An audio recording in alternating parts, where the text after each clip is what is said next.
On the morning of August 9th, 1974, a presidential helicopter takes off from the south lawn of the White House.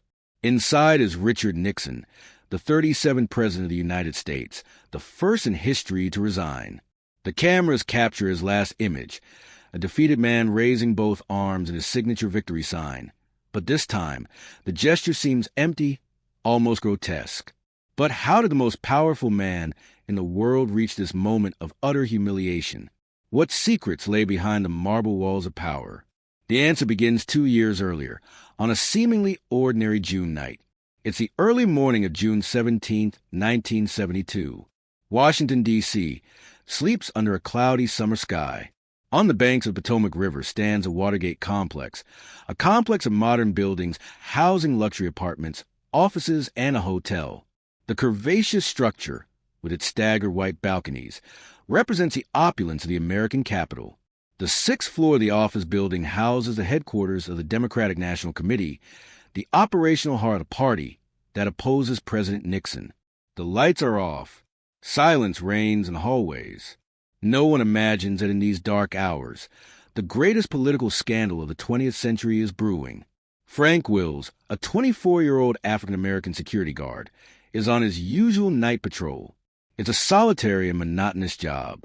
Wills walks the hallways with his flashlight, checking doors and windows. At 1:47 a.m., while inspecting the garage level, he notices something strange. Some tape covers the latch of a door leading from the garage to the stairs. This prevents the door from closing completely.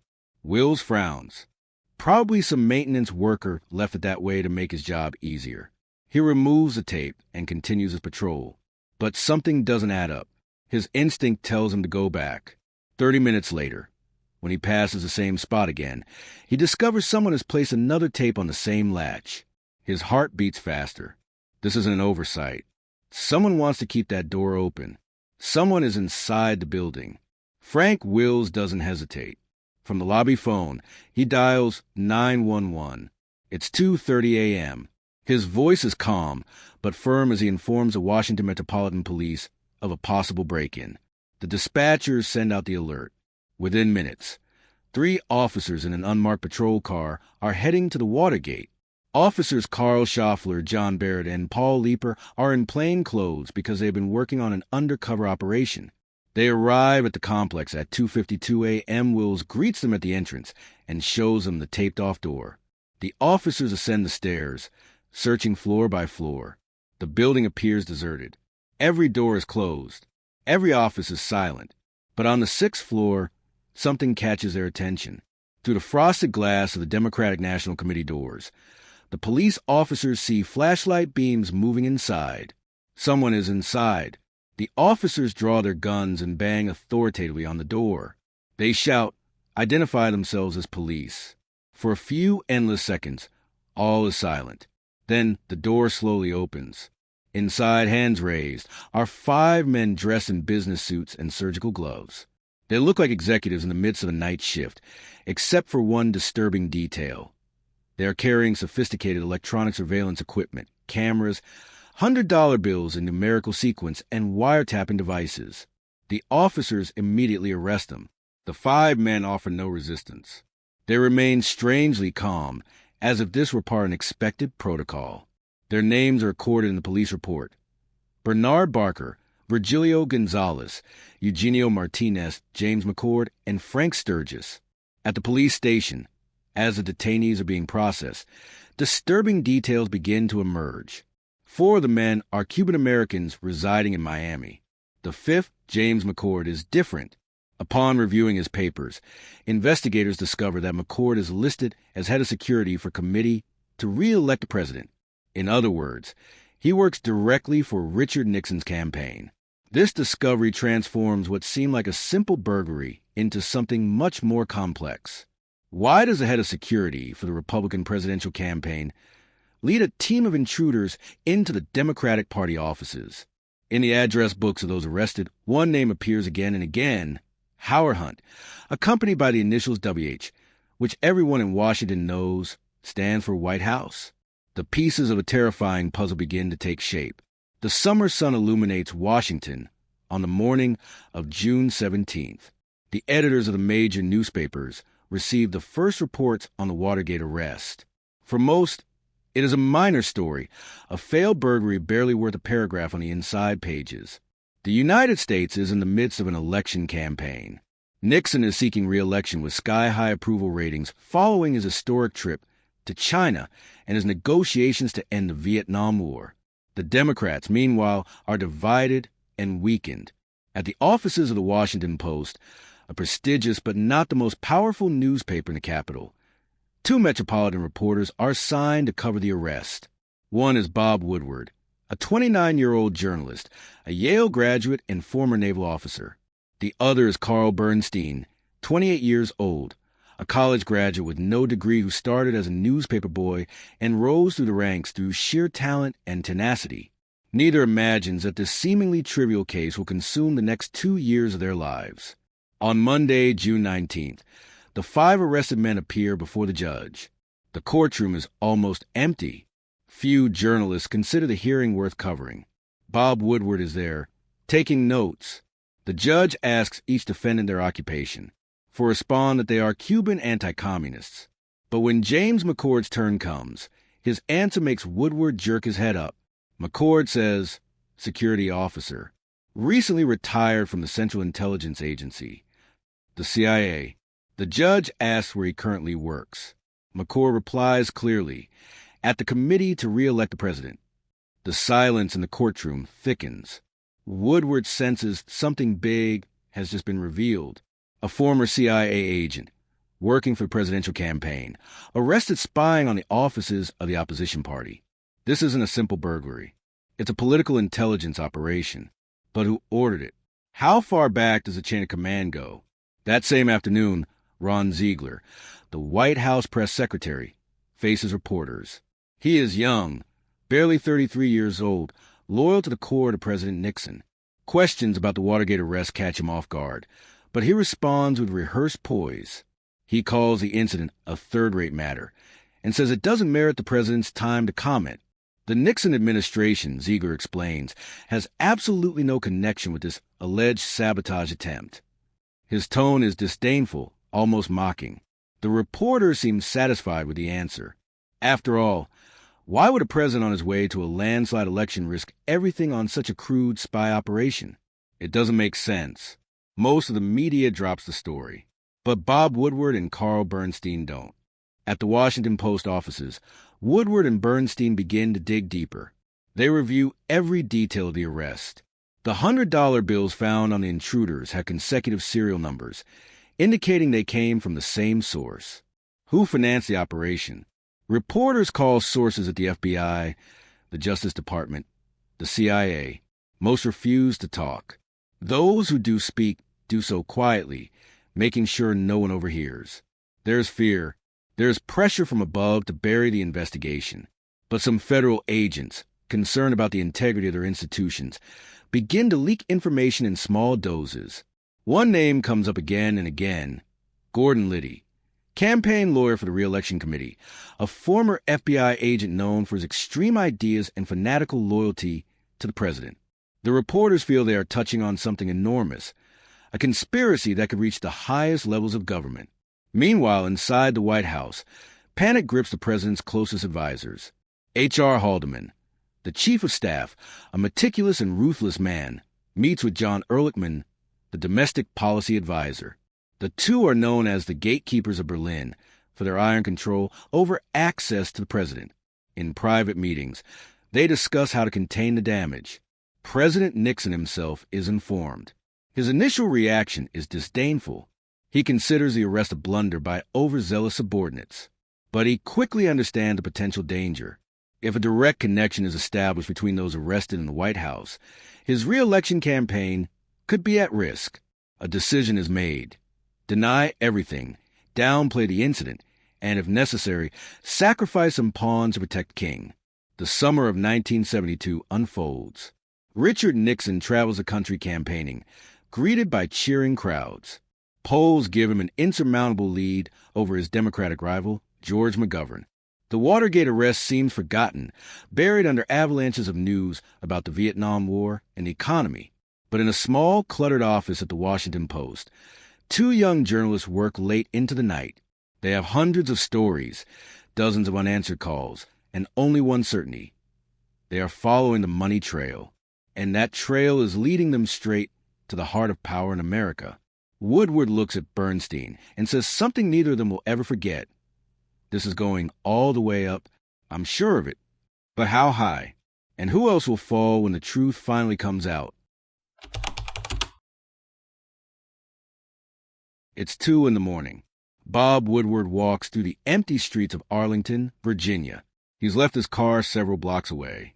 He takes 2 taxis in opposite directions before reaching his destination, a shadowy underground parking garage. His paranoia isn't exaggerated. Woodward is about to meet with his most secret source, a man known only to him, whose identity he won't reveal even to his partner Bernstein until decades later. This informant works at the highest levels of the federal government. He has access to classified information about the Watergate investigation, and he's willing to guide journalists, but only under strict conditions. He may never be quoted, photographed, or identified. Years later, Woodward will call him Deep Throat, in homage to a famous pornographic film of the time. The name will go down in journalism history. In the dimness of the parking lot, the figure emerges from the shadows. He speaks in a low, rapid voice. There are no cordial greetings. He gets straight to the point. He tells Woodward not to trust anyone, that the conspiracy is broader than he imagines, that there are wiretaps, surveillance, pressure on witnesses. The FBI is investigating, yes, but there are orders from above to slow the process, to steer it toward dead ends. Deep Throat won't name names directly, won't hand over documents, won't be his primary source. His role is different. He will confirm information Woodward has already obtained through other means, guide him when he's lost, and alert him when he's going down the wrong path. It's like playing a game of hot and cold. The source tells him, follow the money, always follow the money. Then he disappears between the concrete columns. Woodward is left alone, with the echo of footsteps fading in the distance. Back at the Washington Post newsroom, Woodward and Bernstein delve into bank records. They have obtained, through sources in the financial system, information on the money movements related to those arrested in the Watergate scandal. What they find is astonishing. $25,000 in checks deposited into the bank account of Bernard Barker, one of the Cuban-American intruders. But these checks don't come from individual donors. One of them, for exactly $25,000, was issued by Kenneth Dahlberg, a Nixon campaign fundraiser in the Midwest. When reporters contact Dahlberg, he admits that he gave the check to the president's re-election committee, but he can't explain how it ended up in the hands of those arrested. The direct connection between presidential campaign money and the Watergate spies is established. It is the first tangible evidence that the White House could be involved. The Washington Post article revealing the financial connection appears on the front page on August 1st, 1972. The White House's reaction is immediate and furious. Ron Ziegler calls the story irresponsible and based on unsubstantiated rumors. Clark McGregor, the head of the re-election committee, calls a press conference where, surrounded by lawyers, he categorically denies any knowledge of irregular payments. He accuses the Washington Post of being motivated by political bias against the president. The other media outlets, fearful of being wrong in an election year, don't cover the story. NBC, CBS, the New York Times, all keep their distance. The Post executive editor, Ben Bradley, a veteran journalist with silver hair and colorful language, meets with Woodward and Bernstein. He asks them point blank, "Are you absolutely sure of your sources? Because we're on our own in this, and if we're wrong, we're finished." The journalists need more evidence. They need direct testimony from people inside the re-election committee. Bernstein, using his talent for connecting with ordinary people, manages to locate a young accountant who worked in the committee's financial offices. She agrees to talk, but is terrified. They meet at a restaurant far from downtown Washington. The woman, whose name the journalist will agree never to publish, tells him about a secret fund of cash, personally controlled by top campaign officials. This money didn't go through normal accounting channels. It was kept in a safe. It was used for special projects that no one spoke about openly. She saw invoices without receipts, payments with no identified recipients. When she asked about it, she was told to stop asking questions if she valued her job. The accountant trembles as she speaks. She says she fears for her safety. Bernstein thanks her and promises to protect her identity. She's another link in the chain. Hugh Sloan is different. Former treasurer of the Re-election Committee, a young man with a dapper appearance and a troubled conscience. He resigned his post weeks after the Watergate arrest because he refused to participate in what he considered illegal practices. When Woodward and Bernstein found him, Sloan was unemployed, his reputation tarnished, and advised by lawyers to remain silent. But his sense of integrity compels him to speak out. He confirms the existence of the secret fund. He gives them names. Gordon Liddy, the eccentric lawyer, had unlimited access to that money. Jeb Magruder, deputy director of the committee, authorized the payments.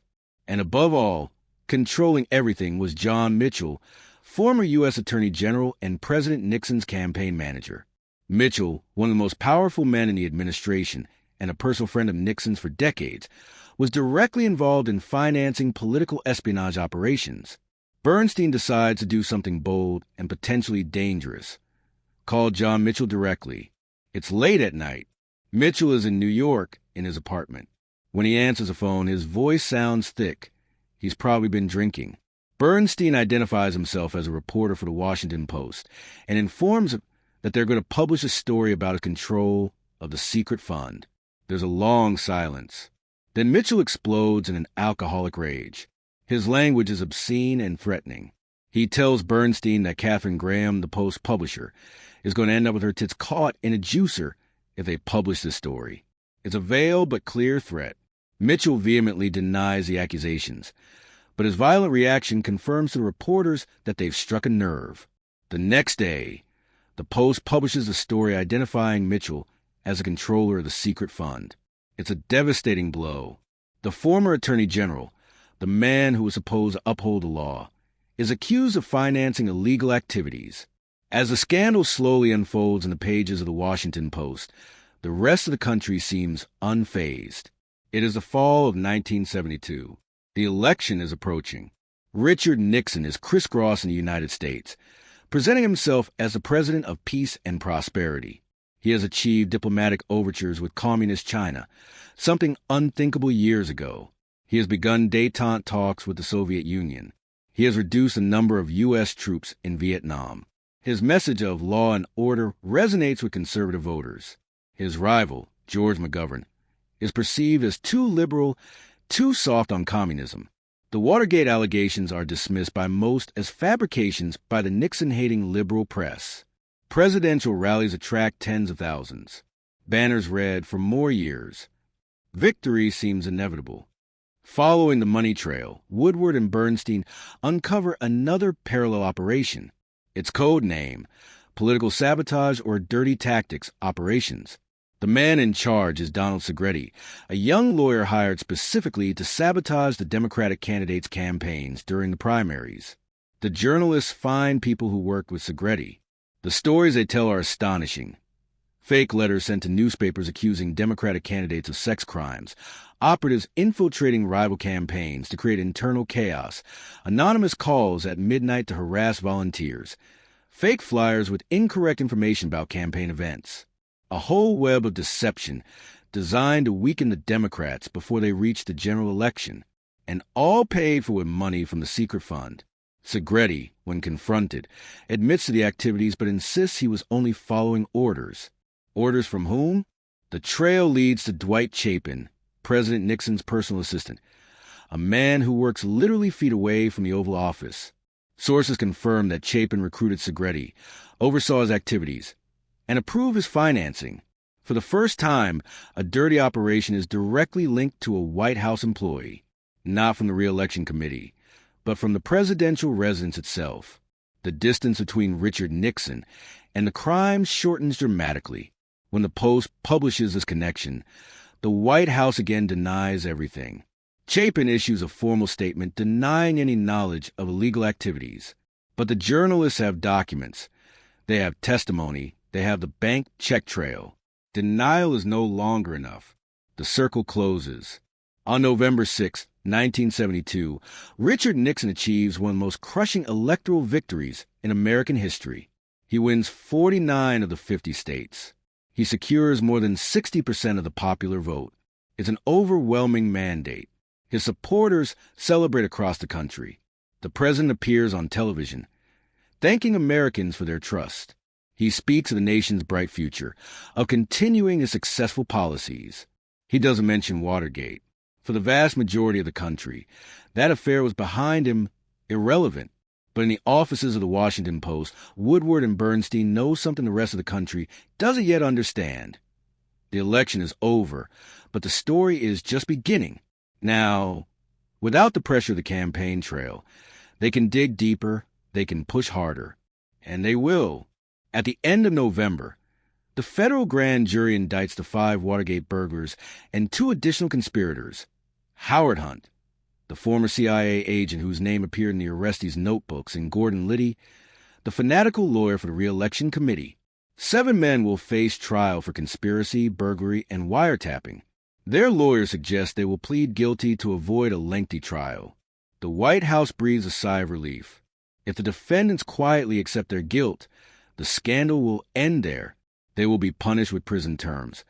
But the president will be protected. Everything seems under control. But there is one variable that Nixon and his advisors have not fully considered: the judge who will preside over the case. His name is John Sirica, known as Maximum John for his tendency to impose the harshest sentences allowed by law. He is not a judge who tolerates lies, and he is determined to get to the bottom of the case. Will the defendants manage to maintain their silence under Sirica's pressure, or will someone start talking? The federal courtroom in Washington is silent.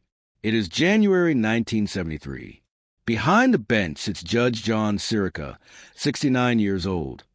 With a stern face and brusque manner, the son of Italian immigrants, Sirica fought his way from poverty to become a federal judge. He has no patience for corruption or crooked lawyers. He looks at the 7 defendants seated before him, the 5 original Watergate intruders plus Howard Hunt and Gordon Liddy. His instincts tell him these men did not act alone. The operation was too complex, too expensive. Someone higher up ordered this. During preliminary hearings, Sirica constantly interrupts the prosecutors and defense attorneys to ask his own questions. He wants to know who paid these men, who gave them the orders, why they did it. The answers are evasive, filled with invocations of the Fifth Amendment against self-incrimination. Sirica feels he is being lied to. Gordon Liddy and Howard Hunt are different from the rest. The 5 Cuban Americans look like soldiers following orders, but these 2 are the architects. Liddy, with his trim mustache and military stance, steadfastly refuses to testify. He won't say a word. His loyalty to the president is absolute. He has a history of extreme behavior. It's said he once held his hand over a burning flame to demonstrate his mind control, allowing himself to be burned without flinching. Hunt, on the other hand, is a former professional CIA spy, author of spy novels, and veteran of covert operations around the world, including the Bay of Pigs invasion in Cuba. He is trained to keep secrets. But Hunt has a vulnerable spot: his wife, Dorothy. She died in a plane crash just weeks after the arrest, and Hunt is devastated. Investigators suspect Dorothy was carrying Watergate-related money when the plane crashed. Hunt denies everything, but his pain is evident. In a surprising move, for the 5 Cuban-American intruders change their plea to guilty before the trial can proceed. Bernard Barker, Virgilio Gonzalez, Eugenio Martinez, and Frank Sturgis all admit to the charges. They offer no explanations. They don't point the finger at their superiors. They simply admit their guilt. The implicit message is clear. They are willing to go to prison to protect others. Why this extreme loyalty? Investigators believe they are receiving hush money, promises that their families will be financially taken care of, assurances that they will be pardoned once the storm passes. James McCord, the 5th arrested, refuses to plead guilty. He insists on going to trial. This decision separates him from the group and will eventually become the crack through which the entire wall of silence begins to crumble. During McCord's trial, an unexpected witness appears. Alfred Baldwin, a former FBI agent hired as a wiretap in the Watergate operation. Baldwin was not arrested because he was not in the building the night of the break-in. His job was to monitor intercepted conversations from a room at the Howard Johnson Hotel across the street. During his testimony, Baldwin reveals chilling details. He explains how he spent weeks listening to the private telephone conversations of Democratic officials, transcribing every word. The resulting documents, he says, were delivered daily to Gordon Liddy at the Re-election Committee. Baldwin describes the entire system. There were multiple spying operations underway, not just in Watergate. Campaigns were infiltrated. Phones were tapped. Documents were stolen. It was a parallel intelligence apparatus operating within a presidential campaign.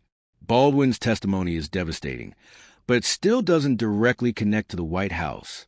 Defense attorneys argue that McCord and Liddy acted on their own initiative, exceeding their authority. On January 30th, 1973, the jury delivers its verdict. James McCord is found guilty on all counts: conspiracy, burglary, and illegal installation of listening devices. Gordon Liddy is also found guilty. The two men remain impassive upon hearing the sentence. Judge Sirica announces that he will postpone sentencing until March, giving them time to reconsider their silence. His message is clear. If they begin to cooperate, if they reveal who hired them and why, he might show them mercy. If they remain silent, they face the maximum sentences. Liddy doesn't even blink. He is willing to serve decades in prison rather than betray his superiors. But McCord is different. He feels abandoned by the organization he swore to protect. No one from the White House has contacted him. No one has offered support. The promises whispered before the trial have failed to materialize. The seed of betrayal begins to germinate in his mind. On March 23, 1973, the day scheduled for sentencing, Judge Sirica arrives at the courthouse, holding an envelope. His expression is grave. Before handing down the sentences, he announces that he has received a letter from James McCord. The courtroom erupts in murmurs. Sirica orders silence and begins to read aloud. The letter, written on plain paper in blue ink, contains explosive revelations. McCord writes that he and the other defendants were pressured to plead guilty and remain silent, that they received promises of executive clemency and financial support for their families, that witnesses lied under oath during the trial, and most importantly, that there was high-level political perjury. There are people involved in the Watergate operation who were not identified. McCord writes, officials in the White House and the Re-election Committee knew about and approved the operation. The wall of silence has just cracked. McCord's letter transforms Watergate from a closed court case into a national political crisis. The Democratic-controlled United States Senate decides to establish a special committee to investigate presidential campaign activities. They call it the Senate Select Committee on Presidential Campaign Activities, but everyone will know it as the Watergate Committee. It will be chaired by Sam Ervin, a 76-year-old Democratic senator from North Carolina, a respected constitutionalist, a conservative Southerner, but a staunch defender of the balance of power. Ervin, with his bushy eyebrows and drawl, will become the face of the investigation. McCord is subpoenaed to testify in private sessions before the committee's investigators. During hours of questioning, he reveals names and operations. He identifies John Dean, the White House legal counsel, as the coordinator of the cover-up efforts. He names Jeb Magruder as the one who approved the original plan, and he suggests that knowledge reach the highest levels. While the Senate prepares its public hearings, Woodward and Bernstein aren't resting. They've been investigating nonstop for 9 months. They live with phones constantly ringing, anonymous sources whispering information in dark parking lots, and leaked documents arriving in envelopes with no return address. Their work has received fierce criticism. The White House has accused them of being part of a liberal conspiracy to overthrow the president. Other media outlets view them with skepticism. But every time they publish a story, it's eventually confirmed. Now they're investigating the cover-up. The White House's systematic attempts to obstruct justice, destroy evidence, and by the silence of witnesses. They discover that more than $400,000 in cash was paid to the Watergate defendants and their lawyers.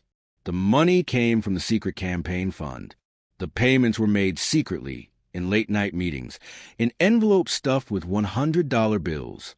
John Dean is 34 years old. He is the youngest legal counsel in the history of the White House. Ambitious, intelligent, loyal.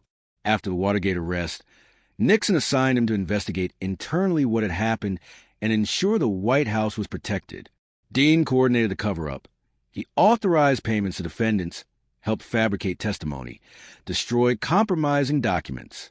For months, Dean believed he was protecting the president. But in early 1973, he begins to realize something terrifying. He is being groomed as a scapegoat. His superiors, Haldeman and Ehrlichman, are leaving a documentary trail pointing to him as the person responsible for everything. Dean understands that they will sacrifice him to save the president. He has two options: go to prison alone or tell everything. It is the most difficult decision of his life. In April 1973, John Dean hires a criminal defense attorney and requests a meeting with federal prosecutors. What he recounts during these private sessions is devastating. Dean explains with meticulous detail and a photographic memory how the cover-up worked. He identifies every person involved, from the lowest levels to the highest. He reveals secret meetings at the White House where they discuss how to lie to the FBI, how to pressure the CIA director to claim jurisdiction over the case and bury it, how to use the Internal Revenue Service to harass political enemies. Most importantly, Dean claims that President Nixon knew everything, that he personally participated in meetings about the cover-up, that he approved hush payments, that he ordered the destruction of evidence. These are inflammatory accusations against the country's leader. Dean has no physical evidence, only his testimony. Will it be enough? On April 30th, 1973, Richard Nixon appears on national television in prime time. Seated behind a resolute desk in the Oval Office, with American flags behind him, the president announces that he has accepted the resignations of his two closest advisors, H.R. Haldeman and John Ehrlichman. He has also fired John Dean. Nixon explains that although he had no knowledge of the illegal activities, he accepts responsibility as a leader. He insists that he wants to get to the bottom of the matter as much as anyone. His tone is serious, almost contrite, but he categorically denies any personal involvement in Watergate or the cover-up. After the speech, polls show that a majority of Americans still trust him. They want to believe him. He is their president, the man who won by a landslide. But doubts have been planted, and they are growing. Public pressure forces the Justice Department to appoint an independent special prosecutor to investigate Watergate, someone outside the president's direct influence. The chosen one is Archibald Cox, a 61-year-old Harvard law professor with a trademark bow tie and an impeccable reputation. Cox was Attorney General under President Kennedy. He is a Democrat, but respected by both parties for his integrity. He is given broad powers to investigate not only the Watergate break-in, but all criminal activity related to the 1972 presidential campaign. Cox assembles a team of brilliant young prosecutors. They begin issuing subpoenas, gathering documents, and interviewing witnesses. The White House watches with growing alarm. This man doesn't answer to the president. He can't be controlled. He's dangerous, and he's coming for the truth. How far will Cox go? And what will Nixon do to stop him? On May 17, 1973, television cameras entered the Senate hearing room. For the first time in history, a congressional investigative committee will broadcast its proceedings live on national television. The big three networks, ABC, NBC, and CBS, interrupt their regularly scheduled programming to cover the entire hearings. It is a historic moment. Millions of Americans tune in every day. Housewives put off their chores. Workers watch on televisions set up in cafeterias. Students skip school. The country is mesmerized. The Senate floor becomes a national stage. Senator Sam Ervin, with his Bible and Constitution on the table, becomes a celebrity. His colloquialisms and Southern wisdom resonate with millions. This is not just a political investigation. It is entertainment drama, suspense. It is American democracy exposed in all its complexity before the eyes of the world. The first witnesses are minor figures, employees of the re-election committee, mid-level campaign officials. They confirm the existence of secret funds, espionage operations, and compartments within the organization where questionable activities were handled. Each testimony adds another piece to the puzzle, but these witnesses have no access to the highest level decisions. They all claim to have followed orders, but no one identifies where those orders came from. The public is growing impatient. They want to know about the president. Did Nixon order the theft? Did he participate in the cover-up? The senators promise they will reach out to those witnesses. But first they must build the context, establish the pattern of behavior. It's like putting together a court case before millions of simultaneous juries. Jeb Magruder, 38 years old, deputy director of the Re-election Committee, appears before the committee on June 14th. Young, handsome, with the appearance of a corporate executive, Magruder surprises everyone with his candor. He openly admits that he approved Gordon Liddy's plan to wiretap the offices of the Democratic National Committee. He explains that he discussed it with John Mitchell, then his campaign manager and former Attorney General. Mitchell, Magruder says, gave final approval. He also reveals that after the arrest, he actively participated in the cover-up. He lied to the FBI, destroyed documents, coordinated false testimony. His confession is calm, almost dispassionate, as if he were describing ordinary business decisions. The audience is stunned. This man admits to federal crimes on national television. How did America get to this point? Magruder explains that he felt loyalty to the president, that he believed he was serving a greater cause. But now he understands that he was wrong. Days later, John Mitchell sits before the committee. He is a dramatic contrast to Magruder. Mitchell, 59 years old, with white hair and a stony expression, categorically denies the allegations. He never approved the WATERGATE plot. He never participated in the cover-up. Magruder, he insists, is lying to save his own skin. The senators press him. They show him documents, remind him of conflicting testimony. Mitchell is unfazed. His strategy is clear. Deny, deny, deny. Without physical evidence, it's his word against Magruder's. And Mitchell is betting that his credibility as a former attorney general carries more weight. But there's something about his defensiveness, his calculated pauses, that makes many onlookers wary. Mitchell was one of Nixon's closest men. If he was involved, how could the president not know? On June 25, 1973, John Dean enters the courtroom. It is the moment everyone has been waiting for. Dean, barely 34 years old, looks incredibly young to be at the center of such a storm. His wife, Maureen, a blonde beauty, sits behind him, now a media figure. Dean pulls out a 245-page written statement. He announces that he will read it in its entirety. For hours, in a monotone but clear voice, Dean describes the cover-up in astonishing detail. He names Haldeman, Ehrlichman, Mitchell. He describes specific meetings at the White House. And he states directly that President Nixon not only knew about the cover-up, but actively participated in it. Dean recalls a meeting on March 21, 1973, where he discussed with Nixon the need to continue paying the Watergate defendants to maintain their silence. The president, Dean says, commented that $1 million could be raised for such payments, although it would be difficult to keep secret. Dean's testimony stretches over 5 days. White House lawyers attack him viciously, suggesting he's a liar trying to save himself by implicating the president. Why should they believe Dean? Where is the physical evidence? Dean admits he has no recordings, no documents signed by Nixon. He only has his memory of private conversations. But his memory is extraordinary. He remembers exact dates, specific times, who was present at each meeting, what was said word for word. The senators are impressed by the level of detail. It's hard to imagine anyone could fabricate such specific testimony. But without corroboration, it's still Dean's word against the word of the President of the United States. The country is divided. Some believe Dean. Others see him as an ambitious traitor. The truth seems unattainable, until a revelation emerges that will change everything. On July 16, 1973, a seemingly minor witness is called before the committee. His name is Alexander Butterfield, Haldeman's former White House aide. Committee investigators are routinely questioning him about administrative procedures. Near the end of the session, a committee lawyer asks a seemingly casual question. Is there a system in place at the White House for recording conversations? Butterfield is silent for a long moment. He looks uncomfortable. Finally, in a calm voice, he answers yes, that there's an automatic recording system installed in the Oval Office, in the president's office in the executive building, and elsewhere.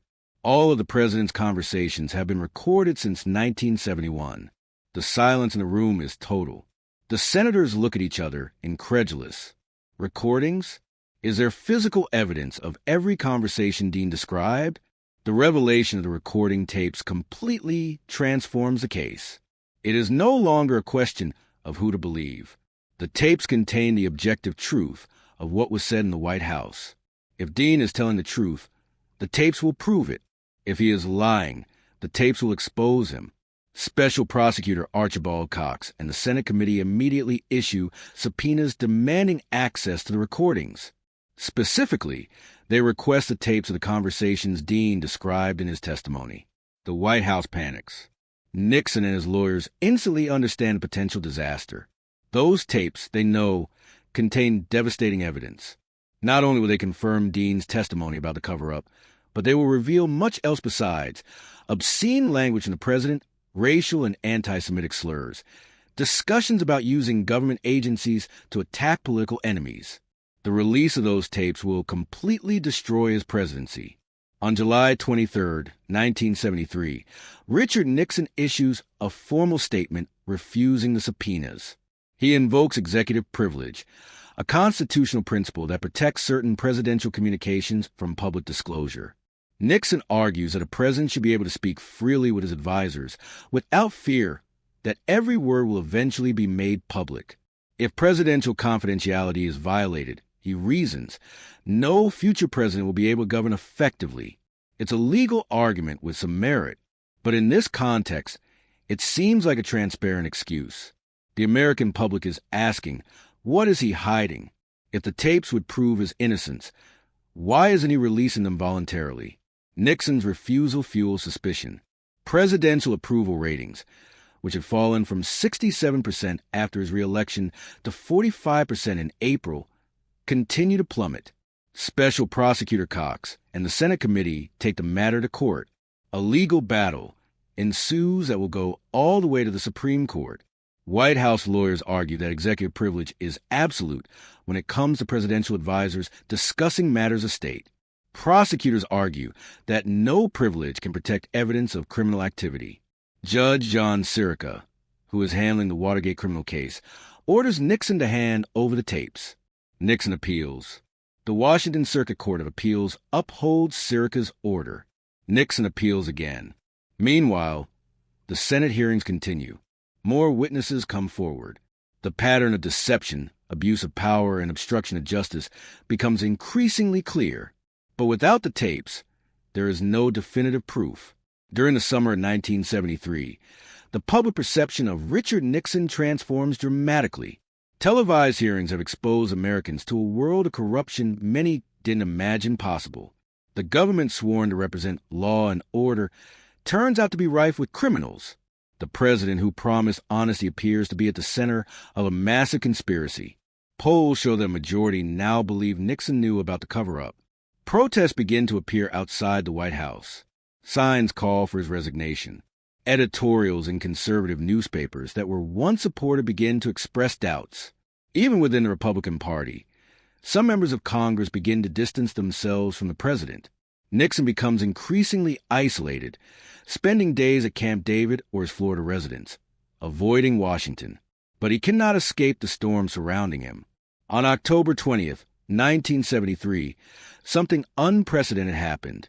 Special Prosecutor Archibald Cox called a press conference where he announced that he would not accept any compromise regarding the tapes.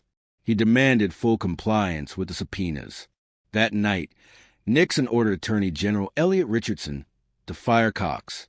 Richardson refused and resigned.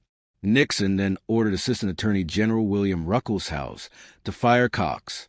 Ruckelshaus also refused and resigned. Finally, Attorney General Robert Bork, third in command, accepted the order and fired Cox. The news exploded in the media that same Saturday night. The press called it the Saturday Night Massacre. It was a moment of constitutional crisis. The president had just eliminated the independent investigator who was investigating him. It seemed like a coup against the rule of law. Congressional offices were flooded with telegrams and calls from outraged citizens. For the first time, members of Congress from both parties began to openly talk about impeachment. Will Congress dare to remove a president? Public outrage over the Saturday Night Massacre is so intense that Nixon is forced to back down. In November 1973, the Justice Department appoints a new special prosecutor, Leon Jaworski, a 68-year-old Texas lawyer, a conservative Democrat with a reputation for absolute integrity. Jaworski accepts the position only after receiving written assurances that he cannot be fired without just cause approved by a congressional panel. This time, the special prosecutor has institutional protection. Jaworski is methodical and patient. He assembles his team, reviews all the evidence gathered by Cox, and continues to press for the tapes. Nixon expected the new prosecutor to be more docile. He was wrong. Jaworski turns out to be just as determined as his predecessor. Under unsustainable judicial pressure, Nixon finally agrees to turn over some tapes to Judge Sirica in November 1973. But when investigators begin reviewing them, they discover problems. One crucial tape of a conversation between Nixon and Haldeman 3 days after the Watergate arrest has an 18-minute gap. The recording simply disappears, replaced by an electronic whir. Government technical experts examine the tape. They conclude that the erasure was intentional, not accidental. Someone deliberately destroyed evidence. Nixon's personal secretary, Rose Mary Woods, a loyal woman who worked for him for decades, testifies that she may have accidentally erased 5 minutes while transcribing the tape. But 18 minutes is impossible. The newspaper photograph of Woods, craning simultaneously toward the tape recorder and the telephone in a physically implausible position, becomes a symbol of the lack of credibility of the White House's explanations.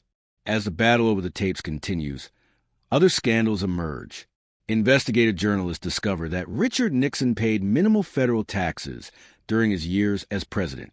In 1970, with an income exceeding $200,000, he paid only $792 in federal taxes.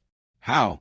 Through a purported charitable donation of his vice presidential papers to the National Archives, valued at $500,000. But the deduction was claimed after the tax law changed, making it illegal. The dates on the documents appear to have been altered. When the story becomes public, Nixon appears at a televised press conference and utters one of the most famous phrases of the era, "I am not a crook." The defensive statement, rather than allaying doubts, intensifies them. The U.S. president is forced to defend his basic honesty before the public. In the midst of the Watergate crisis, another bomb explodes. Spiro Agnew, the vice president of the United States, is being investigated by a grand jury in Maryland for corruption, extortion, and tax evasion. The accusations are unrelated to Watergate. They date back to Agnew's time as governor of Maryland, when he allegedly took bribes from contractors. The evidence is overwhelming. In October 1973, Agnew accepts a plea deal. He pleads no contest without formally admitting guilt to a charge of tax evasion, resigns from the vice presidency, and avoids prison. It is the first time in American history that a vice president resigns due to criminal corruption. Nixon appoints Gerald Ford, leader of the Republican minority in the House of Representatives, as the new vice president. Ford is a decent man, respected by both parties, without particular charisma, but with a reputation for integrity. His confirmation is swift. No one imagines that in less than a year, he will be president. In February 1974, the House of Representatives voted to authorize its Judiciary Committee to begin a formal investigation into whether there are grounds for impeachment proceedings against the president. The process is called impeachment. The House accuses, the Senate judges. If 2/3 of the Senate votes guilty, the president is removed. Only 2 presidents have faced impeachment before, Andrew Johnson in 1868, who avoided removal by 1 vote, and Bill Clinton almost in the 1990s, but that is in the future. The Judiciary Committee is chaired by Peter Rodino, a serious and meticulous Democratic congressman from New Jersey. It includes 38 members, 21 Democrats and 17 Republicans. Rodino insists that the process be bipartisan, fair, and based on evidence, not politics. He hires John Doerr, a respected Republican lawyer, as special counsel. The investigation will be exhaustive. In April 1974, under constant pressure to release the tapes, Nixon attempts a compromise. He announces that instead of handing over the recordings, he will release redacted transcripts of the relevant conversations. The White House produces 1,200 pages of transcripts. Nixon appears on national television with the thick blue binder stacked beside him, insisting that this proves his innocence and that he has nothing to hide. The transcripts are released. The public devours them. But instead of exonerating Nixon, they do the opposite. They reveal a president obsessed with his political enemies, constantly using foul language, discussing petty vendettas and paranoia. And although redacted, the transcripts clearly show that Nixon knew about the cover-up and participated in it. The phrase expletive deleted appears hundreds of times, becoming the subject of ridicule. Worse still, when investigators compare the transcripts with tapes they already possess, they discover significant omissions. Compromising conversations were simply not included. Prosecutor Jaworski refuses to accept the transcripts. He issues a subpoena demanding 64 specific tapes, the original unedited ones. Nixon again refuses, citing executive privilege. The case quickly goes to the Supreme Court. On July 24, 1974, in a unanimous 8-0 decision, Justice William Rehnquist abstained because he had served in the Nixon administration. The Supreme Court orders the president to turn over the tapes. Chief Justice Warren Burger, a conservative appointed by Nixon, writes the opinion. The verdict states that although executive privilege exists, it is not absolute. It cannot be used to hide criminal evidence. Nixon must comply. It is a total and devastating legal defeat. For the first time in history, the Supreme Court directly orders a president to turn over evidence in his own criminal investigation. While Nixon battles in the courts, the House Judiciary Committee moves forward.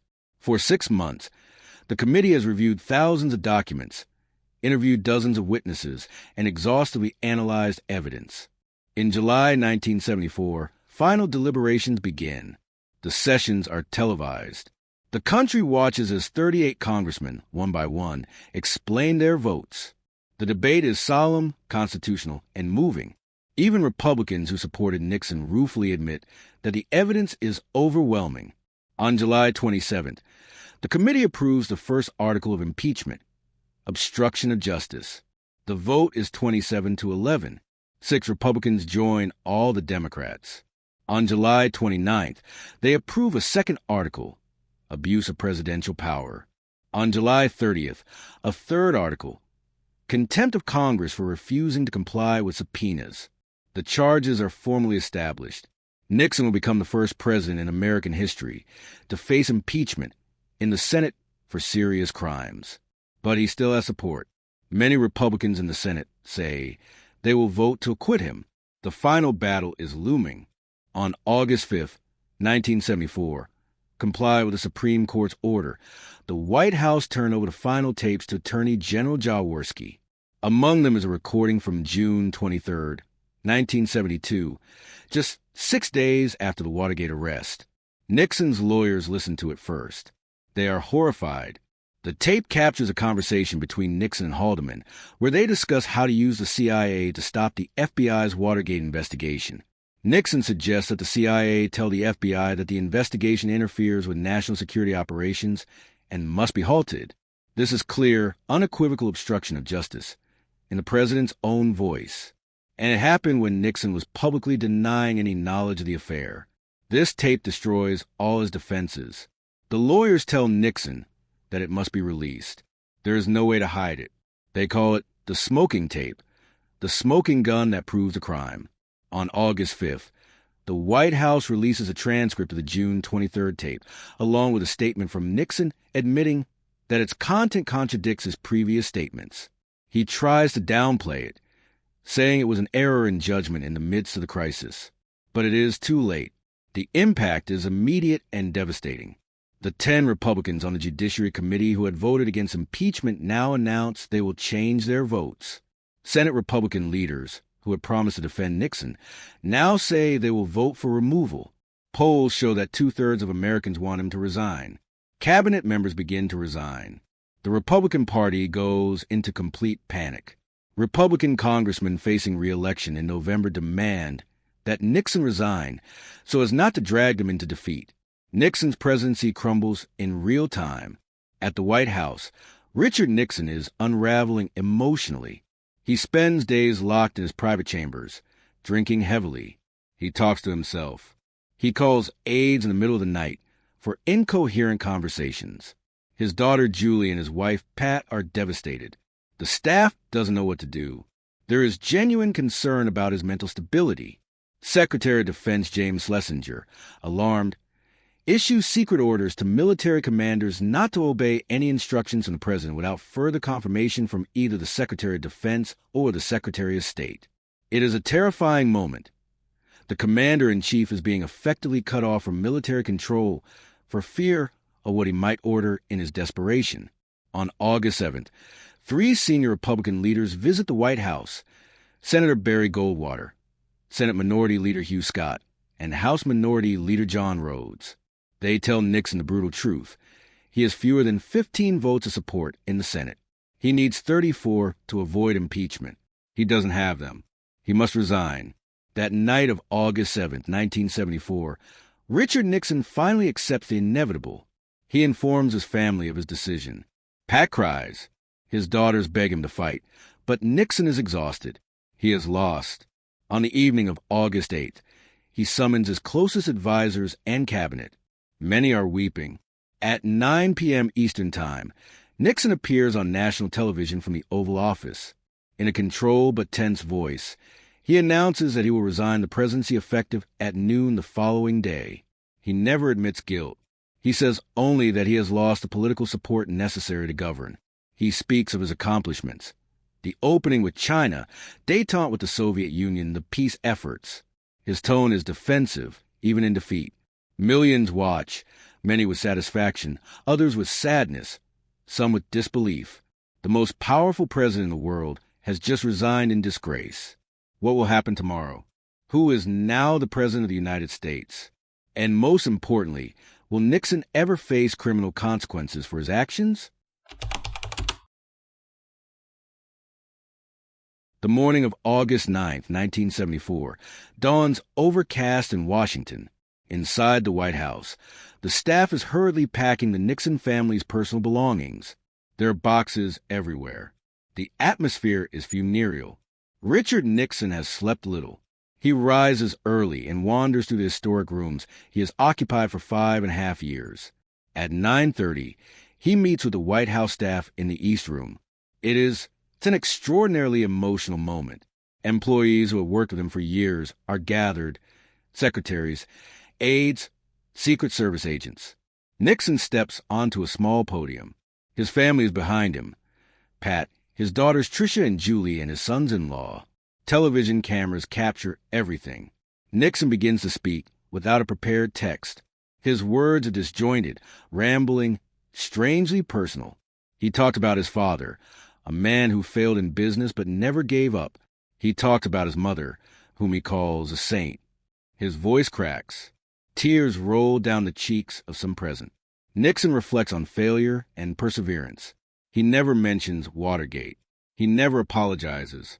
Instead, he talks about how haters don't succeed, that only those who love succeed. It's a surreal moment. The man who conspired, who lied, who abused power, now speaks of love and forgiveness. He ends with a phrase that will remain in the memory. Always remember, others may hate you, but those who hate you never win unless you hate them, and then they destroy themselves. It is his last philosophical reflection as president. Then he steps down from the podium, and the family walks in silence toward the exit. On the south lawn of the White House, the presidential helicopter Army One waits, its propellers whirring. A red carpet stretches from the gate to the helicopter.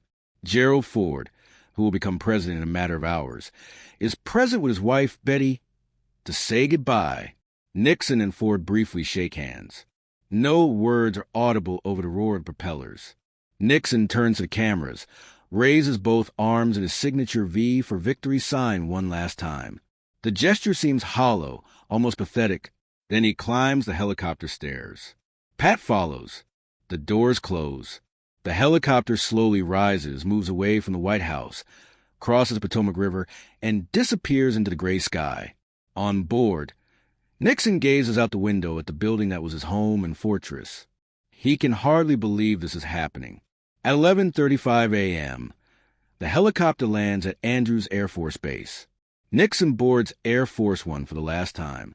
At exactly 12 p.m., as the plane crosses over Missouri, the resignation becomes effective. Richard Nixon is no longer president. Gerald Ford is sworn in at the White House. Gerald Ford is Nixon's opposite in many ways. Direct, unpretentious, considered decent by virtually everyone. He was a football player at the University of Michigan, served in the Navy during World War II, and spent 25 years in Congress. He is the first president in American history never elected either president or vice president. He comes to office under the most extraordinary circumstances. His first speech as president is brief but stirring. He says, "Our long national nightmare is over. Our Constitution works. Our great Republican institutions have survived and prevailed. The country breathes a sigh of relief. Ford promises honesty, transparency, healing. His initial approval ratings are high. Americans want to believe the worst is over. But Ford is about to make a decision that will define his presidency and deeply divide the country." Richard Nixon arrives at his residence in San Clemente, California, known as the Western White House. It is a beautiful property overlooking the Pacific Ocean. But for Nixon, it is an exile. He is clinically depressed. His physical health is deteriorating rapidly. He develops phlebitis, a dangerous inflammation in the veins of his leg. He is hospitalized. Doctors consider his life at risk. Emotionally, he is a wreck. He spends days in bed, unshaven, undressed. He refuses to see almost everyone. His only constant companion is Pat, his wife of 34 years, who remains loyally by his side despite everything. Nixon also faces a massive legal problem. Special Prosecutor Jaworski and the grand jury are considering indicting him on crimes. He could face criminal prosecution. He could go to prison. He needs a lawyer. He needs a miracle. In the White House, Gerald Ford faces an agonizing decision. His advisors are divided. Some argue that Nixon should face trial like any other citizen. Justice demands it. Others argue that a public trial of a former president would be devastating for the country, prolonging the agony of Watergate for years, impeding national healing. Ford reflects deeply. He reads about the precedent. When President Andrew Johnson was impeached in 1868, the country was plunged into bitterness for decades. Does America really need another trauma? Ford also feels some personal compassion for Nixon. He has known him for years.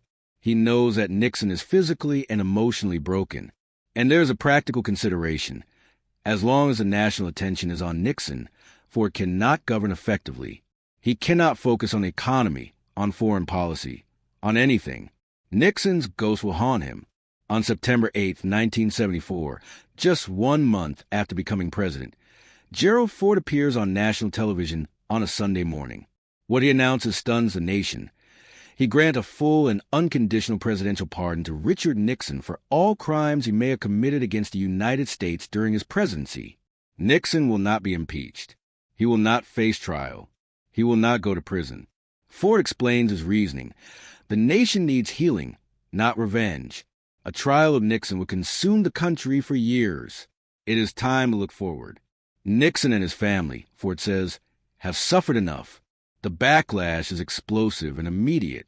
The phone lines of the White House and Congress are jammed with calls from angry citizens. Ford's approval ratings plummet from 71% to 49% overnight. Conspiracy theories proliferate. Was there a secret deal? Did Ford accept the vice presidency in exchange for a promised pardon? The pardon dominates headlines for weeks. Newspaper editorials denounce it as a mockery of justice. Protesters appear outside the White House with signs reading, "Jail Ford." Democratic congressmen demand investigations. Some suggest that Ford himself should be impeached for obstruction of justice. Ford makes the unprecedented step of voluntarily appearing before a congressional subcommittee to testify under oath. It is the first time a sitting president has testified before Congress. Under cross-examination, Ford categorically denies any prior dealings. He insists he made the decision out of conscience because he believed it was best for the country. Many don't believe him. The pardon will haunt Ford for the rest of his political life. It will contribute to his electoral defeat in 1976. But decades later, historians will recognize it as an act of political courage, sacrificing his own popularity to allow the nation to move forward. While Nixon is pardoned, his accomplices are not so lucky. During 1975 and 1976, sentences are handed down. John Mitchell, the former Attorney General, is sentenced to 19 months to 8 years in prison for conspiracy, obstruction of justice, and perjury. He serves 19 months. H.R. Haldeman, the White House Chief of Staff, is sentenced to 18 months to 8 years. He serves 18 months. John Ehrlichman, domestic advisor, same sentence. John Dean, who cooperated with prosecutors, receives a reduced sentence of 1 to 4 years, but is released after 4 months. Gordon Liddy, who never cooperated, receives 20 years but serves 52 months before Jimmy Carter commutes his sentence. In total, more than 40 government and campaign officials are indicted for Watergate-related crimes. It is an unprecedented record of corruption at the highest level of the American government. The Watergate scandal profoundly and permanently transforms American politics. Public trust in government plummets to historic lows. A 1974 poll shows that only 36% of Americans trust their federal government, down from 73% in 1964. Political cynicism becomes the norm. Journalists become more aggressive, more skeptical of official claims. Congress passes a series of reforms. The Freedom of Information Act is strengthened, allowing greater public access to government documents. Limits on campaign contributions are passed. Stricter oversight mechanisms over intelligence agencies are created. The Suffix Gate is added to each subsequent scandal. Irangate, Monarchygate, and dozens more. Watergate becomes a standard by which all abuses of government power are measured. In 1977, 3 years after his resignation, Richard Nixon finally speaks publicly about Watergate. British television journalist David Frost negotiates a series of interviews paid for at $600,000. These are 4 90-minute programs broadcast in prime time. 45 million Americans watch. Nixon is evasive at first, defending himself, downplaying. But Frost presses him. In the most famous moment, Frost confronts Nixon about the abuse of power. Nixon responds with a line that would become infamous. Well, when the president does it, that means it's not illegal. It is an astonishing and terrifying insight into presidential power. Frost challenges him. Finally, Nixon makes the closest admission to an apology he will ever offer. I let the American people down, and I'll have to carry that burden the rest of my life. It's not an admission of criminal guilt. It's merely an admission of political error. But for many, it's enough. For decades, the identity of Deep Throat remains the best-kept secret in American journalism. Bob Woodward promised not to reveal it until after his source's death. Speculation is constant. Entire books are published theorizing about who he might be. Some suggest he never existed, that he was a composite of multiple sources. But the truth is simpler. In May 2005, an article in Vanity Fair magazine revealed that Deep Throat was William Mark Felt, deputy director of the FBI during Watergate. Felt, then 91 and suffering from dementia, allowed his family to make his identity public. Woodward and Bernstein immediately confirmed it. Felt was perfectly positioned. As the FBI's number 2, he had access to the entire Watergate investigation. He was furious that Nixon overruled him to appoint a new FBI director after J. Edgar Hoover's death. His motives were partly personal, partly patriotic. He believed Nixon was destroying American institutions. The revelation brings to a close one of the last mysteries of Watergate. But is the scandal really over?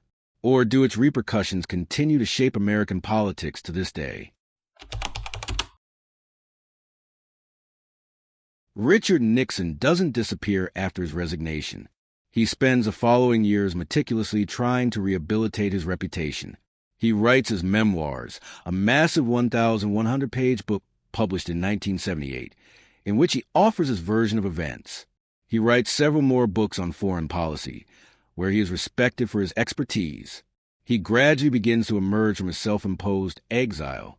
He accepts invitations to give speeches, primarily on international policy. He unofficially advises subsequent presidents, both Republican and Democratic, on relations with China and the Soviet Union.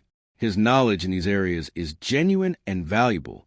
Slowly, very slowly, some Americans begin to separate his foreign policy achievements from his domestic crimes. But he never fully recovers his reputation. He is never forgiven by the majority. On April 22, 1994, Richard Nixon suffers a massive stroke in his New Jersey home. He is hospitalized but never regains consciousness.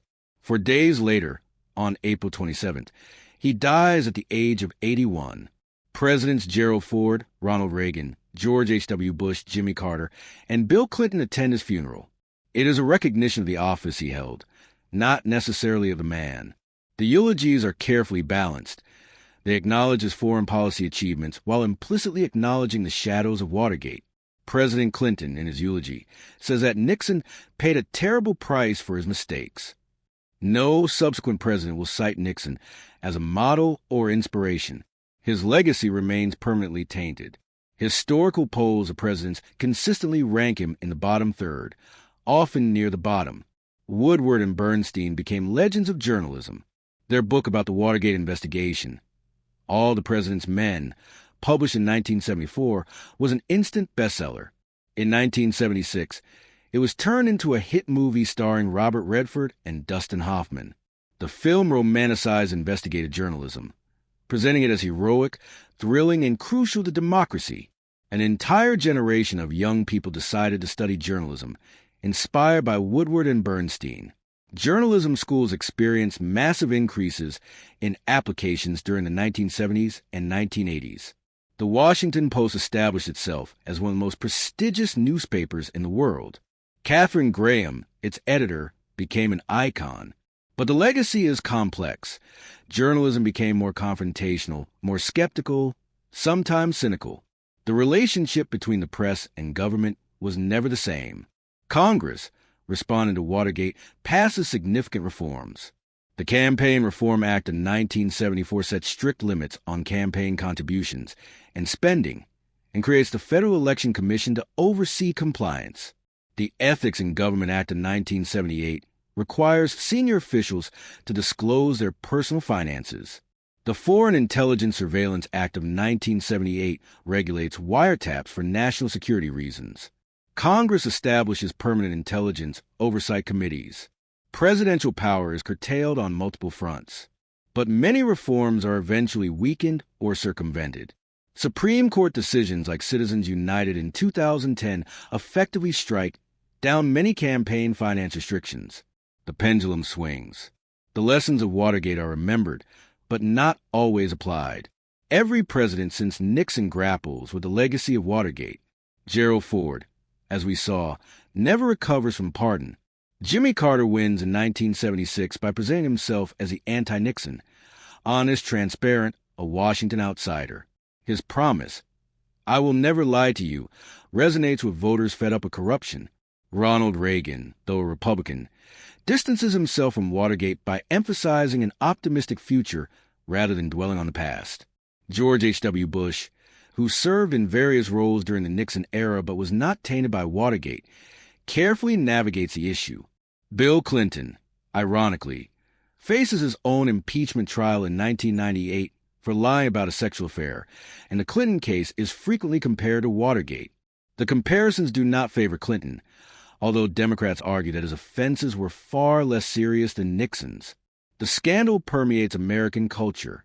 In addition to All the President's Men, dozens of films, television series, plays, and novels address Watergate. Frost/Nixon, a 2006 play that became a 2008 film, dramatizes the famous interviews. Dick, a 1999 comedy, imagines that two teenagers accidentally caused Nixon's downfall. Comedy shows constantly joke about Nixon and Watergate. Political cartoons use images of Nixon as a symbol of corruption. Nixon's voice becomes easily imitable and frequently parodied. Comedians like Rich Little make entire careers based on imitating Nixon. The scandal becomes not only history, but cultural mythology. For later generations who did not live through the events, Watergate is known primarily through these cultural representations. Fact blends with fiction. The complete Nixon tapes are not made public immediately. For decades, they remain in the National Archives with limited access. Gradually, more tapes are transcribed and released. In 2013, the National Archives finally releases the last 1,900 hours of recordings. Researchers and journalists exhaustively analyze them. They reveal aspects of Nixon that had not been known before, his genuine intelligence in international affairs, but also his extreme paranoia, his casual anti-Semitism, his consistently obscene language. The tapes confirm that the cover-up was even more extensive than previously thought. But they also show a complex man, not simply a one-dimensional villain. Nixon emerges from the tapes as deeply talented in some areas, deeply flawed in others, and tragically unable to escape his worst instincts. Decades after the scandal, many of the key participants write memoirs and give interviews reflecting on their roles. John Dean writes multiple books, becoming a vocal critic of presidential abuses of power. He remains the most visible face of the Watergate repentance. Jeb Magruder finds religion, becomes a Presbyterian minister, and dedicates his life to speaking out on ethics and redemption. Gordon Liddy, by contrast, never expresses remorse. After prison, he becomes a radio talk show host, celebrating his loyalty to Nixon as a virtue. Charles Colson, another conspirator who served 7 months in prison, undergoes a profound evangelical Christian conversion and founds Prison Fellowship, an organization dedicated to reforming the prison system. Each man deals with his involvement differently. Some seek redemption. Others cling to justifications. None can fully escape that their place in history is defined by this scandal. Despite decades of investigation, some Watergate mysteries persist. The biggest: why did Nixon originally order the Watergate break-in? What did he expect to find in the offices of the Democratic National Committee? Nixon was on his way to a landslide election victory. He didn't need to spy on the Democrats. So why risk everything? Several theories circulate. Some suggest that Nixon was seeking information about alleged illegal donations from foreign governments to Democrats. Others speculate that he was seeking evidence about a sex scandal involving Democratic officials. One theory suggests that one of the Democratic lawyers had information about shady business dealings involving John Mitchell's wife. Another, darker theory suggests that Nixon feared the Democrats would have evidence about his own illegal activities from previous campaigns. The truth is never definitively established. Nixon took the answer to his grave. Every major political scandal after 1974 is inevitably compared to Watergate. The Iran-Contra scandal during the Reagan presidency in the 1980s, where officials secretly sold arms to Iran and used the proceeds to fund rebels in Nicaragua in violation of congressional laws. The Clinton-Lewinsky scandal in the 1990s. The debates over weapons of mass destruction intelligence before the 2003 invasion of Iraq. Allegations of Russian interference in the 2016 election.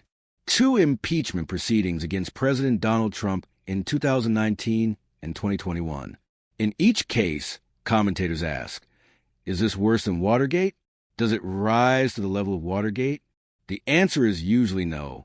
Watergate retains its place as a standard by which abuses of presidential power are measured, because it resulted in the first and only resignation of a president. Historians and political scientists have debated for decades what lessons the United States should draw from Watergate. One lesson is clear: institutions matter. Congress worked, investigating the executive branch. The courts worked, ordering the president to comply with the law. The press worked, uncovering the truth. Prosecutors worked, pursuing crimes regardless of who committed them. The system of checks and balances designed by the Founding Fathers more than 200 years ago withstood the severest test. But there is a bleaker lesson. Institutions only work if the people within them have moral courage. If journalists had abandoned history, if prosecutors had bowed to pressure, if judges had protected the president, if congressmen had put party over country, Nixon would have survived. Democracy does not protect itself. It requires vigilant citizens and leaders of integrity. In the 21st century, Watergate continues to be constantly invoked in political debates. When politicians demand government transparency, they cite Watergate. When politicians attack the media, their critics invoke the heroic role of the press during Watergate. When the limits of presidential power are discussed, Watergate is the case study. Younger generations study the scandal in history and political science classes. They ask questions relevant to today. How far can presidents go in the name of national security? When does political loyalty turn into criminal complicity? What responsibility do citizens have to demand accountability? The Watergate complex itself still exists in Washington, now a luxury development where apartments sell for millions. Tourists take photographs of the building. A commemorative plaque marks the site. The scandal that began with a clumsy burglary in that building more than 50 years ago continues to resonate. Can the United States face another Watergate? Would institutions function just as well, or has the country changed too much? June 17, 2022, marks the 50th anniversary of the Watergate break-in. In Washington, journalists, historians, and former participants gather for commemorations. The Washington Post is hosting a symposium. Bob Woodward, now 79, still working as the paper's associate editor, reflects on those days in 1972 when he and Carl Bernstein were young reporters chasing a seemingly impossible story. Bernstein, 78, also present, recalls the late nights, the secret sources, the constant feeling that they were onto something huge, but not knowing exactly what. Both express concern about the current state of journalism and democracy. America's political divisions in 2022 are deeper than at any time since the Civil War. Trust in institutions is at historic lows. The question remains, has the United States learned the lessons of Watergate? A sad story that deserves to be told. Frank Wills, the security guard whose surveillance started the entire Watergate investigation, never benefited from his historic role. After the scandal, he lost his job at the Watergate. He never found steady employment again. He tried to capitalize on his minor fame. He appeared as himself in the movie All the President's Men, earning just a few $1,000s. But his moment of fame passed quickly. American society celebrated the journalists, the prosecutors, the politicians who brought down Nixon. But the working-class African-American man who actually uncovered the crime was forgotten. Wills died in 2000, poor and bitter, at age 52, from a brain tumor. He had no health insurance. A church paid for his funeral. His story is a reminder that history often celebrates the wrong people. There is no official physical museum dedicated to Watergate, although there have been proposals. However, the scandal is extensively documented in several museums. The Richard Nixon Presidential Library and Museum in Yorba Linda, California, has an exhibit on Watergate that has evolved over the years. Initial versions, controlled by the Nixon Foundation, downplayed the crimes and portrayed Nixon as the victim of political enemies. After the National Archives took over in 2007, the exhibit became more objective, presenting the facts without attempting to exonerate Nixon. Visitors can listen to segments of the infamous tapes. They can see original documents. They can learn about the cover-up in detail. The exhibit is uncomfortable because it honestly confronts the crimes of the man whose library it supposedly celebrates. But it is historically necessary. The Nixon tapes represent an unprecedented resource for historians. Never before has such a comprehensive record of a president's private conversations existed. The approximately 3,000 hours of recordings reveal how decisions are made at the highest levels of power. They show the pressures, the political considerations, the personalities involved. Historians have used the tapes to study not only Watergate, but also foreign policy, relations with Congress, and crisis management. The problem is that the tapes are also deeply problematic from a privacy perspective. Nixon recorded hundreds of people without their knowledge or consent. Cabinet officials, foreign leaders, lawmakers, advisors. Many of these people said things they would never have said if they knew they were being recorded. The debate continues. Should all the tapes have been made public? Or should there be privacy protections for people who were not part of criminal activity? Opinion polls clearly document the devastating impact of Watergate on public trust in government. Before the scandal, roughly 2/3 of Americans trusted the federal government to do the right thing most of the time. By 2024, that figure had fallen to less than 20%. Watergate is not the only cause. The Vietnam War, subsequent scandals, congressional dysfunction, and political polarization all contributed. But Watergate was a turning point, the moment when cynicism became the default position. This loss of trust has real consequences. It makes it difficult for government to implement policies, reduces civic participation, and fuels conspiracy theories.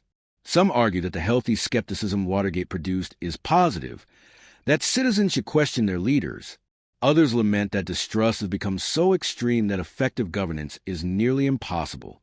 Mark Felt, known as Deep Throat, is remembered as a hero by some, a traitor by others. His decision to leak FBI information to journalists violated protocol and possibly laws. But without him, Watergate might never have been fully exposed. Felt inaugurated the era of the whistleblower, government officials who leak information about illegal or unethical activities. Decades later, figures such as Daniel Ellsberg with the Pentagon Papers, Edward Snowden with NSA surveillance programs, and Chelsea Manning with diplomatic cables all followed Felt's precedent.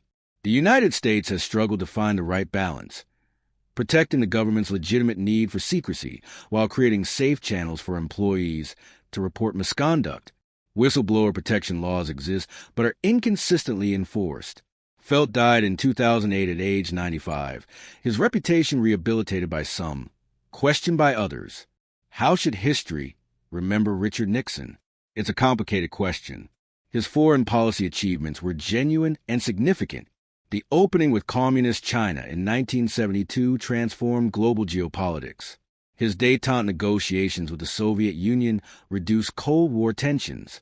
He ended direct U.S. military involvement in Vietnam, although the war continued. In domestic policy, he created the Environmental Protection Agency, expanded Social Security programs, and supported certain advances in civil rights. But all of this is permanently tainted by Watergate and its related crimes. Nixon authorized illegal activities, repeatedly lied to the American people, used government agencies to attack political enemies, and systematically obstructed justice. He abused presidential power in ways that threatened American democracy. The historical consensus is that he was a remarkably talented but fatally flawed president whose character flaws destroyed his legacy. An often overlooked dimension of Watergate is the role of women. Katharine Graham, editor of the Washington Post, made the crucial decision to continue publishing the Woodward and Bernstein stories despite enormous legal and financial pressures. Without her courage, the Washington Post might have abandoned the investigation. Martha Mitchell, wife of John Mitchell, was one of the first to speak publicly about the corruption, making calls to reporters where she revealed what she knew. She was ridiculed, discredited, and, according to some accounts, briefly kidnapped and sedated by re-election committee bodyguards to keep her silent. The term Martha Mitchell effect was coined in psychiatry to describe when people with correct beliefs are misdiagnosed as delusional. Pat Nixon endured the public humiliation with stoic dignity. Rose Mary Woods, the loyal secretary, took the fall for the erasure of the tapes. These women, in their various ways, were crucial to the Watergate story. Watergate is taught in American schools as part of the history and government curricula. High school and college students read about the scandal, analyze the recordings, and debate the constitutional implications. It is a perfect case study for teaching about balance of power, freedom of press, and the rule of law. Teachers use Watergate to spark conversations about ethics, civic responsibility, and the dangers of unchecked power. Classroom simulations where students role-play as journalists, prosecutors, congressmen, and Nixon's defenders are common. The movie, All the President's Men, is shown in countless classrooms each year. For many students, Watergate is their first real introduction to the complexity of American politics. The first time they understand that leaders can lie, that government can be corrupted, but also that democratic institutions can function when citizens demand accountability. A fascinating aspect of Watergate is how technology made both the crime and its discovery possible. Nixon's tape recording system, cutting-edge technology in 1970, preserved evidence of his crimes. Without those tapes, he likely would have survived. Today, technology has evolved dramatically. Modern presidents are much more careful about what is recorded. But the digital age presents new challenges. Emails, text messages, ubiquitous video recordings. It's much harder to keep secrets. Ironically, while technology makes it easier to document misconduct, it also facilitates misinformation. In the age of deep fakes and fake news, could a scandal like Watergate be repeated? Or would media fragmentation and political polarization make the consensus necessary to hold a president accountable impossible? These are questions without clear answers. In 2024, there are few direct participants in Watergate still alive. Bob Woodward and Carl Bernstein, both in their 80s, are still active but aging. John Dean, 86, occasionally gives interviews. Most of the other major players have died. Nixon in 1994, Haldeman in 1993, Ehrlichman in 1999, Mitchell in 1988, Judge Sirica in 1992, Senator Ervin in 1985, Archibald Cox in 2004, Ben Bradley in 2014, Katharine Graham in 2001. Each death means that first-hand knowledge is lost, that living history becomes written history. The recorded interviews, the published memoirs, the transcripts of testimony remain. But the visceral urgency, the emotional memory of living through those events fades with each generation. For young people today, Watergate is as remote as the Great Depression or World War II was for their grandparents. Historically significant, but not part of lived experience. The helicopter taking off from the White House on August 9, 1974, has become one of the defining images of 20th century America. It represents the moment when democratic institutions prevailed over a corrupt leader, when the rule of law proved stronger than individual power. But it also represents something darker. The fragility of those institutions, how close the United States came to constitutional collapse. If a few key people had acted differently, if Judge Sirica had been less persistent, if Fell hadn't leaked information, if Butterfield hadn't revealed the tapes, if Republican congressmen hadn't put country over party at the crucial moment, Nixon might have survived. American democracy wasn't saved by some inherent strength of the system. It was saved by specific individuals who made courageous decisions at critical moments. Today, more than 50 years later, as the United States faces new crises and divisions, the question remains, if another Watergate were to occur, would institutions function the same? Would the press have the credibility to expose the truth in an era of constant accusations of fake news? Would members of Congress cross party lines to defend the Constitution? Would citizens demand accountability, or would they simply defend leaders of their own party regardless of the evidence? These are not hypothetical questions. They are urgent questions about the present and future of American democracy. The legacy of Watergate isn't just a story about the past. It's a warning for the present and a test for the future. The scandal demonstrated that no president is above the law, that unchecked power leads to corruption, and that eternal vigilance is the price of liberty. But it also demonstrated how fragile those protections are, how much they depend on ordinary people doing extraordinary things when moral courage is required. The story of Watergate ended with the resignation of a president. But the larger story, the question of whether America can sustain a republic of laws rather than men, continues. Each generation must answer that question anew. Watergate reminds us that the answer is never guaranteed. Democracy must be actively defended, generation after generation, or it will be lost. The helicopter disappearing into the gray August sky remains a symbol of accountability, of justice, of institutions functioning as they should, but also as a reminder that those institutions are only as strong as the will of the people to make them work. The final lesson of Watergate is simple but profound. Surveillance is eternal, democracy is fragile, and the truth, though it may be temporarily buried, will eventually prevail if we defend it